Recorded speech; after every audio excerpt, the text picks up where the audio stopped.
Bagyong Lani, ikaupat na landfall sa nasod kung asa duha ka higayon ini sa Mindanao. Samtang pipila ka bahin sa Mindanao gibaha nga epekto sab sa maong bagyo. Ani report.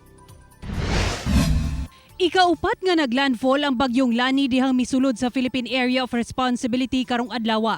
Duha ka higayon sa Mindanao kung asa ang una sa Bocas Grande, Socorro, Surigao del Norte kaganinang 4:30 AM. Misunod sa Cagdianaw, Dinagat, alas 5 sa buntag, dayon sa Visayas, sa Liloan, Southern Leyte, kaganinang alas 7:30 sa buntag, ug Padre Burgos, Southern Leyte, kaganinang alas 8 sa buntag. Tungod niini, gibakwit ang mga residente sa Barangay San Vicente sa Siraway, Zamboanga del Norte, Lunes sa kadlawon, human nabahaan tungod sa kusog nga ulan. Gileng girescue sa MDRRMC ang mga nabahaan ug gidala sa municipal gym. Sa Zamboanga City, nalubog sab sa tubig baha ang humayan sa Barangay Talisayan ug ang covered court sa Talisayan National High School. Gisa kasab sa kilid sa highway ang mga bangka sa mga mananagat sa Barangay Maasin tungod sa dagkong balod. Misa kasab ang tubig sa sapa sa Barangay Tumaga, Giwan ug Barangay Tetuan.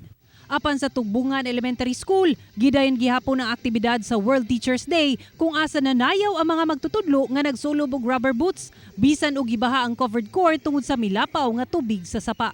Ana-ana ang bagyong Lani kaganinang alauna sa hapon sa Hetafe, Bohol nga dunay gikusgon sa hangin nga 45 kilometers per hour. Unos nga 55 kilometers per hour ug padulong west sa gipaspason nga 20 kilometers per hour. Gipaabot nga mopadulong na kini sa Central Cebu.